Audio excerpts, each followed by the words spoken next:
My friend, Helen Jackson. Oh, you'd love her. She's just moved to Colorado. Helen is a fine scholar of words and a well-known writer. She has the facts, but not the phosphorescence. Oh, phosphorescence.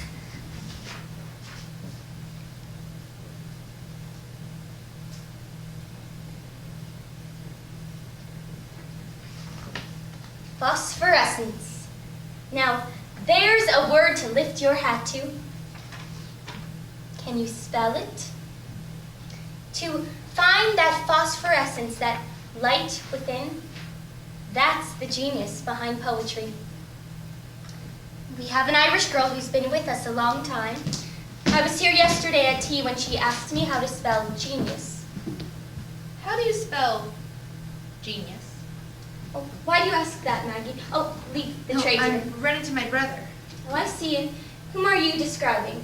You, of course. Me? Oh, Maggie, well, I guess I'd better spell it for you then. G-E-N-I-U-S.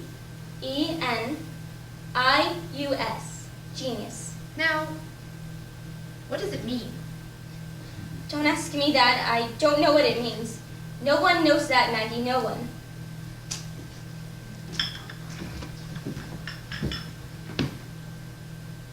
Thank you, my dear.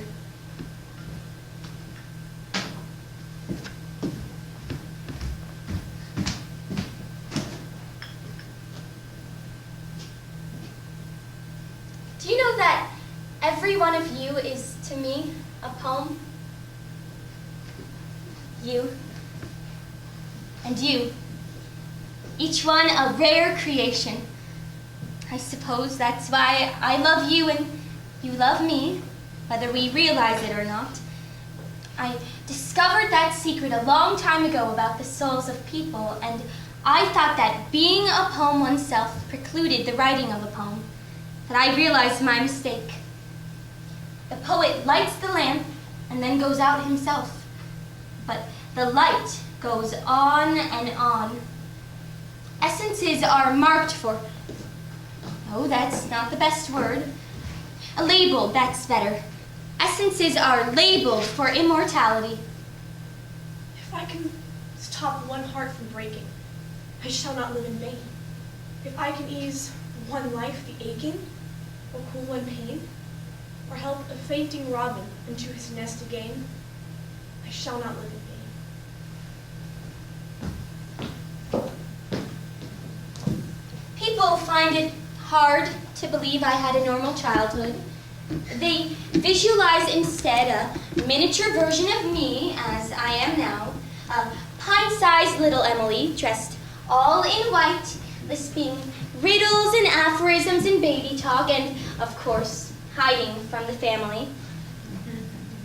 I guess I'm to blame for that false impression. Actually, at 15, I was a very typical Amherst girl. I went to dances, I giggled my way through classes, quilting bees, and scores of parties. I was trying very hard to believe I was a ravishing young beauty. I was infatuated with one dashing young man after another. Unfortunately, they didn't know it. And if they did, they were smarter than I gave them credit for. And I sent Valentines.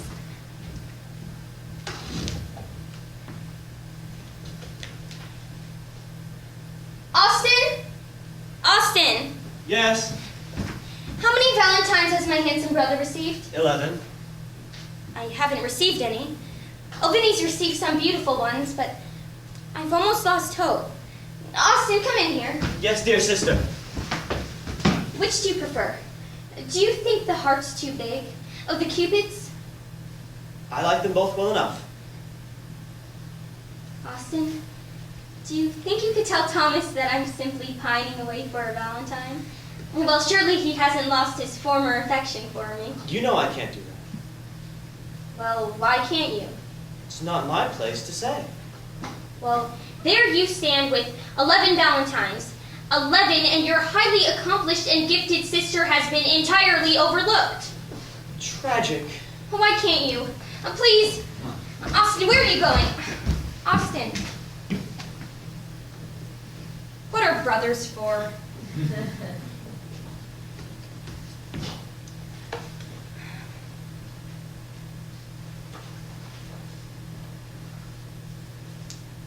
Oh, Abia, my dearest girlfriend, will you be my Valentine? I would love to send you a bouquet if I have the opportunity, and you can press it and write under it, "The last flowers of summer." Wouldn't it be poetical? And you know, that is what every young girl aims to be nowadays, poetical. I am growing handsome very fast indeed. I expect I shall be the Belle of Amherst when I reach my 17th year. I don't doubt that I shall have crowds of admirers at that age. And at dances, how I shall delight to make them await my bidding. And with what delight I shall watch their suspense as I make my final decision. Oh, James Francis Billings, excuse me. Hello, Miss Dickinson. What handsome whiskers. How have you been? I'm well. Isn't this just a wonderful party? You look nice. What a lovely dress. Oh, thank you. It's a Godey's Ladies book pattern. Thank you.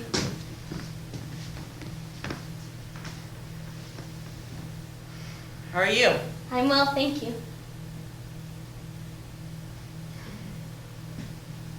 What beautiful weather we've been having. Oh, yes, isn't it? July is such a glorious month. What a lovely spread. Oh, yes, delicious refreshments. Oh, did you sample the rhubarb cupcakes? I baked them myself. I don't care for rhubarb. Oh, you don't like rhubarb? Oh, well, a lot of people don't like rhubarb, I guess. Do you like to cook? Oh, yes, I adore cooking. I can't get enough of cooking. Why, my mother says How's your sister? My sister?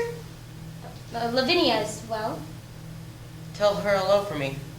I'll tell her. Well, it's nice to see you again, Emily. Mr. Billings, how do you like going to school at Ipswich Seminary, Mr. Billings? Seems Mr. Billings found the pretty girl in yellow.